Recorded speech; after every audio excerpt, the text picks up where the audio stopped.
यहाँ आपकी दोस्त टूनी चिड़िया आ गई है एक नई कहानी लेकर।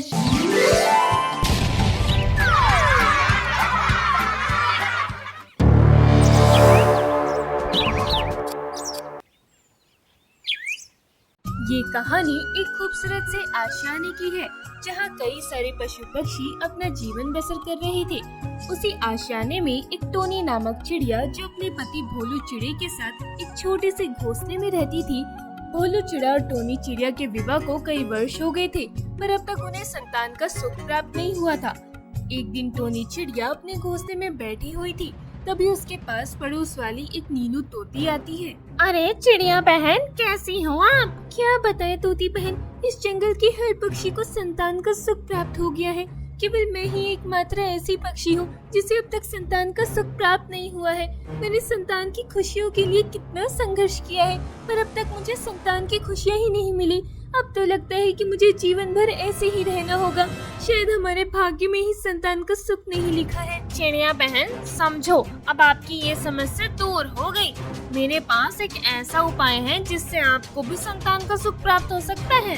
कैसा उपाय तोती बहन? चिड़िया बहन, मैंने एक बार किसी पक्षी से सुना था कि हमारे जंगल के बाहर जो पहाड़ी इलाका है ना, उस पहाड़ में एक ऐसा पौधा लगा हुआ है जिस पर कई सारे फूल लगते हैं। कहा जाता है कि जो कोई पक्षी उस फूल को खा लेता है उसे संतान का सुख प्राप्त हो जाता है। अब इस बात में कितनी सच्चाई है ये तो मुझे नहीं पता, पर आपने अब तक इतनी जगह जाकर कोशिश की है तो एक बार वहाँ भी जाकर आइए। हो सकता है आपकी बरसों की इच्छा वहाँ जाने से पूरी हो जाए। क्या? अगर ऐसा है तोती बहन तो मैं उस पहाड़ पर जरूर जाऊंगी और उस पौधे पे लगे फूल भी खाऊंगी। क्या पता मेरे वहाँ जाने से सच में मुझे संतान का सुख मिल जाए। अच्छा चिड़िया बहन, अब मैं चलती हूँ, मुझे बहुत से काम करने हैं। इतना कहकर नीलो तोती टोनी चिड़िया के घोंसले से बाहर आ जाती है और वहीं डाली पर बैठ जाती है।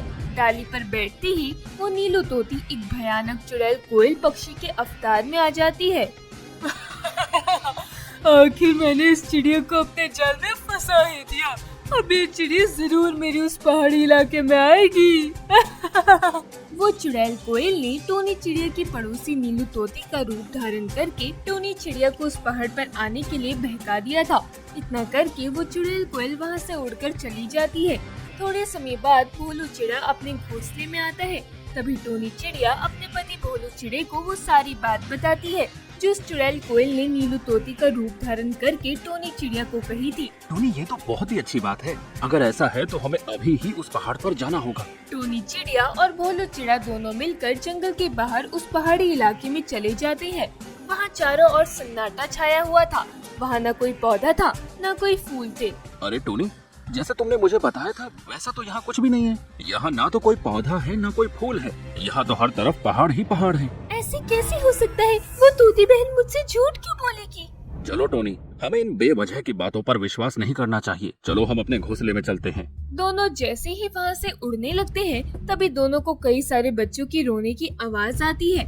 बच्चों की ये आवाज सुनकर टोनी चिड़िया और भोलू चिड़ा वहीं रुक जाते हैं। टोनी, क्या तुम्हें भी बच्चों के रोने की आवाज आ रही है? हाँ, मुझे भी किसी पक्षी के बच्चे की रोने की आवाज आ रही है, पर यहाँ तो कोई दिखाई ही नहीं दे रहा। फिर ये आवाज कहाँ से आ रही है? दोनों वहीं आसपास तलाश करते हैं। तभी टोनी चिड़िया और भोलू चिड़े को एक बड़े से पहाड़ के नीचे चुड़ैल कोयल के 12 चुड़ैल और भूतिया बच्चे दिखाई देते हैं जो ज़ारों कतार रो रहे थे। अरे बाप रे, ये तो सारे भूतिया चुड़ैल बच्चे हैं। टोनी, भागो यहाँ से। दोनों जैसे ही वहाँ से भागने लगते हैं तभी वही चुड़ैल कोयल वहाँ प्रकट होती है और वो एक जाल फेंकती है जिसमें टोनी चिड़िया और भोलू चिड़ा दोनों अटक जाते हैं। दोनों उस जाल से निकलने की बहुत कोशिश करते हैं पर वो उस जाल से निकल नहीं पाते। इतना फड़फड़ाने से कोई फायदा नहीं पक्षियों, तुम दोनों अब इस जाल से निकल नहीं पाओगे। अरे बाप रे, ये तो एक चुड़ैल कोयल है। हाँ, मैं एक चुड़ैल कोयल हूँ और ये सारे बच्चे मेरे ही हैं। तुमने हमें क्यों पकड़ रखा है? अरे हमने तुम्हारे बच्चों को कुछ नहीं किया, छोड़ दो हमें। क्या कहा? छोड़ दो तुम्हें? अरे बड़े मुश्किल से तो मैंने इस चिड़िया को जाल में फंसा कर तुम दोनों को यहाँ आने पर मजबूर किया। जाल में फंसाती हुई? हाँ, वो तोती मैं ही थी। मैंने इस तोती का रूप धारण करके तुम्हें इस पहाड़ की झूठी बात कहकर तुम्हें यहाँ आने पर मजबूर किया। क्या? पर तुमने हमारे साथ ऐसा क्यों किया? हमने तुम्हारा क्या बुरा किया है? पिछले 100 सालों से मैं और मेरे बच्चे भूखे हैं। हमने आज तक किसी पक्षी का शिकार नहीं किया, क्योंकि मुझ में इतनी शक्ति नहीं थी कि मैं किसी पक्षी के पास जाकर उसे मारूं या उसे पकड़कर यहाँ ले आऊं। मैंने जंगल के हर पक्षी को न जाने कैसे कैसे बहाने, झूठी बातें बताकर उन्हें इस पहाड़ी पर आने के लिए मजबूर किया था, पर कोई पक्षी मेरे जाल में नहीं फंस पाया था। फिर एक दिन मैंने तुम्हें देखा। उसी समय मैंने ये ठान लिया था कि मैं तुम्हें ही अपना शिकार बनाऊंगी।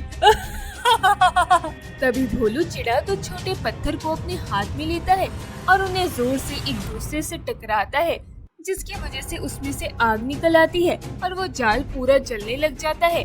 जाल के जलते ही टोनी चिड़ा और भोलू चिड़ा उस जाल से निकल जाते हैं और भोलू चिड़ा उस जलते हुए जाल को उस चुड़ैल कोयल के ऊपर फेंक देता है।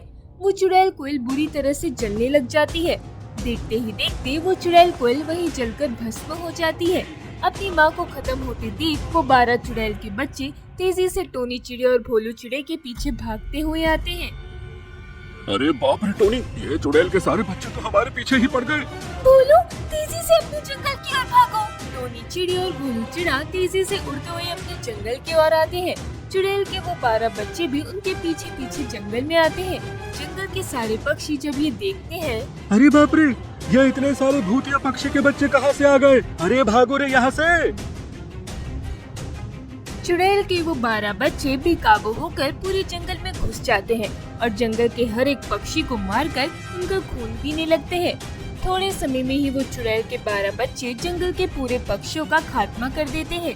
अब बस टोनी चिड़िया, भोलू चिड़ा और कालू कौवा, ये तीनों पक्षी ही पूरे जंगल में जीवित बचे थे। उन 12 चुड़ैल के बच्चों ने तीनों को चारों ओर से घेर रखा था। अरे कहाँ फंस गया रे मैं? ये इतने सारे पिल्ले अचानक से कहाँ से आ गए? टोनी अब क्या करे? इन भूतिया बच्चों ने तो जंगल के सारे पक्षियों को जान से मार दिया। लगता है अब हमारा बचना भी नामुमकिन है। कोई तो रास्ता होगा इन भूतिया बच्चों को मारने का। मुझे क्षमा कर दो भूतिया बच्चों, मुझे मत मारना।